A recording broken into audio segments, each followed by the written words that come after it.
الحمد للہ رب العالمین والعاقبۃ للمتقین والصلاة والسلام علی سید المرسلین۔ ناظرین کرام السلام علیکم ورحمۃ اللہ وبرکاتہ۔ ایمانی صفات کا عنوان لے کر آپ کی خدمت میں حاضر ہوں۔ ایمانی صفات کے تعلق سے ایک حدیث بیان کی گئی تھی جس میں اسلام کے 5 رکن بیان کیے گئے تھے کہ اسلام کی بنیاد 5 چیزوں پر قائم ہے۔ جس طرح اللہ کے پیارے پیغمبر نے ایک مثال بیان فرمائی، ایک تشبیہ دی، جس طرح کوئی عمارت بنیاد کے بغیر قائم نہیں رہ سکتی، اسی طرح ان 5 جو ارکان ہیں اسلام کے، ان کے بغیر دین اسلام باقی نہیں رہتا۔ ان 5 رکنوں کے علاوہ اور بھی فرائض ہیں، لیکن یہ ایسے رکن ہیں، ایسے ارکان ہیں، دین کو چھوڑا نہیں جا سکتا۔ کلمہ توحید، کلمہ رسالت، اس کے بغیر اسلام میں داخل نہیں ہو سکتا۔ اس کے بعد اول فرض نماز کا فریضہ ہے، اس کو کسی حالت میں معاف نہیں کیا گیا، چاہے آدمی سفر میں ہو، چاہے حضر میں ہو، چاہے بیمار ہو، چاہے بستر پر پڑا ہوا ہو، جس حال میں ہو نماز پڑھنی ہے۔ سفر کی حالت میں نمازیں کم کر دی گئیں، 4 فرضوں کے بجائے 2 فرض پڑھ لیجئے۔ کھڑے ہو کر نماز نہیں پڑھ سکتے، بیٹھ کر پڑھیے، بیٹھ کر نہیں تو لیٹے ہوئے پڑھیے، اشارے سے پڑھیے، لیکن بہرحال نماز کا فریضہ ہے۔ اور نمازوں کے تعلق سے بہت تفصیلی بیان اس سے پہلے آ چکا ہے، دوبارہ اعادہ نہیں کیا جائے گا۔ لیکن آج ارکان اسلام پر جنت کی کیا بشارت سنائی ہے اللہ کے پیارے پیغمبر محمد صلی اللہ علیہ وسلم نے، وہ چیزیں، وہ احادیث آپ کے سامنے پیش کر رہا ہوں۔ 5 فرائض ہیں اور جن کا ذکر اللہ رب العالمین نے اپنی مقدس کتاب کے پہلے پارے میں سورہ بقرہ کے اندر بیان کر دیا ہے، بڑے اجمالی حیثیت سے، کہ مرد مومن اللہ پر ایمان رکھتا ہو، غیب پر ایمان رکھتا ہو، 5 وقت کی نماز پڑھ لیتا ہو، زکوٰۃ دے لیتا ہو، اور جو کتابیں آپ پر، آپ کے پہلے رسولوں پر نازل کی گئیں ان پر ایمان رکھتا ہو، آخرت پر ایمان رکھتا ہو۔ اللہ نے سند دی ہے، اولئک علی ھدی من ربہم، یہ لوگ اللہ کی طرف سے ہدایت پر ہیں اور یہی لوگ کامیاب ہونے والے ہیں۔ اب اللہ کے پیارے پیغمبر نے ارکان اسلام پر جنت کی بشارت، یہ ایک عنوان ہے۔ کون سی احادیث ہیں وہ آپ کے سامنے پیش کر رہا ہوں۔ عن انس بن مالک رضی اللہ عنہ، پہلے یہ بیان کر دوں کہ اس روایت کو امام بخاری رحمۃ اللہ علیہ نے اور امام مسلم رحمۃ اللہ علیہ نے اپنی صحیح میں نقل کیا ہے۔ انس بن مالک رضی اللہ عنہ اللہ کے رسول صلی اللہ علیہ وسلم کے خادم خاص، 10 سال تک آپ کی خدمت میں رہے۔ بڑی روایات آپ سے آئی ہیں۔ روایت کرتے ہیں کہ قال نہینا ان نسأل رسول اللہ صلی اللہ علیہ وسلم عن شیء، فرماتے ہیں انس بن مالک رضی اللہ عنہ کہ ہمیں منع کر دیا گیا تھا، روک دیا گیا تھا کن چیز یعنی سوال کرنے سے، عن شیئن کچھ چیزوں کے سوال کرنے سے، یعنی بہت زیادہ سوال کرنے سے۔ فَكَانَ يُعْجِبُنَا أَن يَجِيءَ الرَّجُلُ مِنْ أَهْلِ الْبَادِيَةِ الْعَاقِلُ فَيَسْأَلُهُ۔ ارشاد فرماتے ہیں کہ ہمیں یہ بات اچھی لگتی تھی، ہم گویا انتظار کرتے تھے کوئی آدمی بدوی آپ کے پاس آئے اور وہ بھی العاقل، عقل والا ہو، سوال کرنے والا بھی عقل والا ہو، اچھی بات کا سوال کرے، فَيَسْأَلُهُ، اور وہ آپ سے سوال کرے،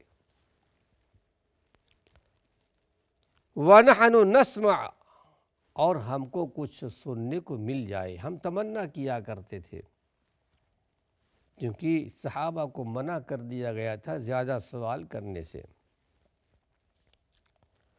فَجَاءَ رَجُلٌ مِّنْ أَهْلِ الْبَادِيَةِ، ارشاد فرماتے ہیں کہ ایک آدمی اہل بدوی میں سے، دور دراز علاقے، گاؤں سے، قریہ سے ایک آدمی آیا۔ فقال یا محمد، اس نے آ کر سوال کر لیا، اور یہ تو تمنا کرتے تھے کوئی آدمی بدوی آپ کے پاس آئے، آپ سے سوال کرے، ہمیں سننے کا موقع مل جائے۔ کہا اس نے سوال کیا، فقال یا محمد، اس نے کہا اے محمد صلی اللہ علیہ وسلم، اتانا رسولک، ہمارے پاس آپ کا رسول آیا۔ رسول سے مراد قاصد، اللہ کے رسول صلی اللہ علیہ وسلم بھیجتے تھے آدمیوں کو زکوٰۃ وصول کرنے کے لیے، یا تبلیغ دین کے لیے، یا سکھانے پڑھانے کے لیے۔ آپ کا قاصد ہمارے پاس آیا، فزعم لنا، اور اس نے یہ بات بیان کی کہ انک تزعم، یہ کہ آپ گمان کرتے ہیں، یہ کہ آپ کا یہ اعلان ہے کہ ان اللہ ارسلک، اللہ نے آپ کو رسول بنا کر بھیجا ہے۔ آپ کے قاصد کا یہ کہنا ہے۔ قال صدق، اللہ کے رسول صلی اللہ علیہ وسلم نے جواب دیا کہ یقیناً میرے قاصد نے سچ بات کی ہے، یقیناً میں اللہ کا رسول ہوں۔ قال فمن خلق السماء، پھر اس نے کہا کہ بتائیے کہ آسمان کس نے پیدا کیا؟ قال اللہ، آپ نے ارشاد فرمایا کہ اللہ نے پیدا کیا ہے۔ پھر سوال کر دیا کہ فمن خلق الارض، بتائیے کہ زمین کس نے پیدا کی؟ یہ بدوی سوال کر رہا ہے، آپ جواب دے رہے ہیں، بتائیے زمین کس نے پیدا کی؟ آپ نے ارشاد فرمایا کہ اللہ نے پیدا کی ہے۔ آسمان و زمین اللہ کی پیدا کی ہوئی چیز ہے۔ قال فمن نصب هذه الجبال، یہ بتائیے کہ یہ بڑے بڑے پہاڑ کس نے کھڑے کیے ہیں؟ اور پھر یہ کہ وجعل فیہا ما جعل، پھر ان پہاڑوں کے اندر جو راستے ہیں یا جو چیز پہاڑوں میں پیدا کی گئی اسے کس نے پیدا کیا ہے؟ آپ نے ارشاد فرمایا کہ اللہ نے پیدا کیا ہے۔ پہاڑوں کا پیدا کرنے والا بھی اللہ ہی کی ذات ہے، اور جو کچھ پہاڑوں میں ہے اس کو بھی اللہ ہی نے پیدا کیا ہے۔ قال، اب اس بدوی نے سوال کیا، فَبِالَّذِي خَلَقَ السَّمَاءَ وَخَلَقَ الْأَرْضَ وَنَسَبَ هَذِهِ الْجِبَالَ اللَّهُ أَرْسَلَكَ۔ اے محمد صلی اللہ علیہ وسلم، میں آپ کو قسم دیتا ہوں اس اللہ کی، اس ذات کی جس نے آسمانوں کو پیدا کیا، زمین کو پیدا کیا، ان پہاڑوں کو پیدا کیا، اور جو کچھ پہاڑوں میں جس نے پیدا کیا، میں اس کی قسم کھا کر آپ سے قسمیہ پوچھتا ہوں، یہ بتائیے کہ اللہ ارسلک، سوال یا جملہ، کیا اللہ نے آپ کو بھیجا ہے؟ آپ اللہ کے نبی ہیں؟ قال نعم، آپ نے ارشاد فرمایا کہ ہاں میں اللہ کا نبی ہوں، میں گواہی دیتا ہوں۔ قال، پھر اس بدوی نے کہا، وَزَعَمَ رَسُولُكَ أَنَّ عَلَيْنَا خَمْسَ صَلَوَاتٍ فِي يَوْمِنَا وَلَيْلَتِنَا۔ آپ کے قاصد نے یہ بات بھی بیان کی ہے کہ دن اور رات میں ہم پر 5 وقت کی نمازیں فرض کی گئی ہیں۔ قال صدق، آپ نے ارشاد فرمایا کہ ہاں میرے قاصد نے سچ کہا ہے، 5 وقت کی نمازیں اللہ نے فرض کی ہیں دن میں اور رات میں۔ قال، اب اس کے بعد پھر اس بدوی نے کہا، فَبِالَّذِي أَرْسَلَكَ اللَّهُ أَمَرَكَ بِهَذَا۔ میں آپ کو اللہ کی قسم دے کر کے پوچھتا ہوں، کیا اللہ نے آپ کو بھیجا ہے ان تمام چیزوں کا حکم دے کر کہ ہم 5 وقت کی نماز پڑھیں؟ قال نعم، آپ نے ارشاد فرمایا کہ ہاں اللہ نے مجھے حکم دیا ہے، 5 وقت کی نماز کا حکم اللہ کی طرف سے۔ قال، اب اس کے بعد پھر بدوی نے کہا، وَزَعَمَ رَسُولُكَ، آپ کے قاصد نے یہ بات بھی بیان کی ہے کہ أَنَّ عَلَيْنَا زَكَاةً فِي أَمْوَالِنَا، ایک کہ ہمارے مال میں زکوٰۃ بھی ہے، کہ زکوٰۃ بھی دینی پڑے گی۔ قال صدق، آپ نے ارشاد فرمایا کہ ہاں میرے قاصد نے سچ بیان کی ہے، سال میں 1 مرتبہ زکوٰۃ بھی دینی ہے۔ قال فَبِالَّذِي أَرْسَلَكَ اللَّهُ أَمَرَكَ بِهَذَا، میں اللہ کی قسم دے کر کے آپ سے پوچھتا ہوں کہ اللہ نے آپ کو اس بات کا حکم دیا ہے مال میں زکوٰۃ دینے کی؟ قال نعم، آپ نے ارشاد فرمایا کہ ہاں یہ حکم اللہ کا ہے کہ سال میں 1 مرتبہ زکوٰۃ دینی ہے۔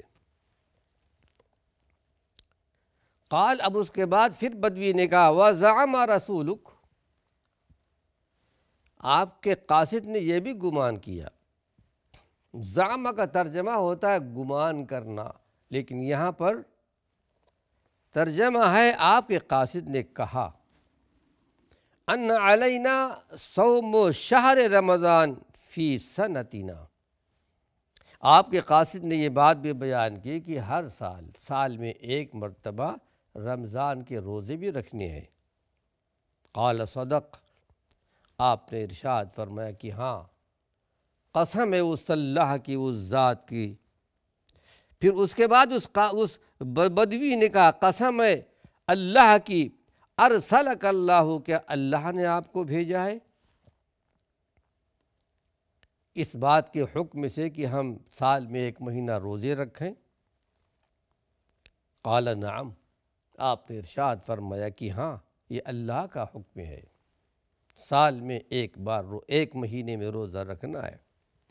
قال وزعم رسولک، آپ کے قاصد نے یہ بات بھی بیان کی ہے کہ ان علینا حج البیت من استطاع الیہ سبیلا، یہ بات بھی بیان کی ہے کہ زندگی میں 1 مرتبہ بیت اللہ کا حج فرض ہے اگر وہاں تک جانے کی طاقت ہو۔ قال صدق، آپ نے ارشاد فرمایا کہ میرے قاصد نے سچ بات بیان کی ہے۔ قال، اب راوی بیان کرتے ہیں انس بن مالک رضی اللہ عنہ، ثم ولا، اس کے بعد یہ سوالات کرنے کے بعد پیٹ پھیر کر کے واپس جانے لگے۔ جب جانے لگے تو اس نے یہ کہتے ہوئے گئے کہ والذی بعث، یہ آپ کو یہ کہے والذی بعثک بالحق، قسم ہے اس اللہ کی جس نے آپ کو حق کے ساتھ بھیجا ہے، لا ازید علیہن ولا انقص منہن، جو باتیں آپ نے بیان کی ہیں اسلام کے 5 فرائض، نہ تو میں ان میں سے کچھ زیادہ کروں گا نہ ان میں سے کچھ میں کم کروں گا، پورا عمل کروں گا۔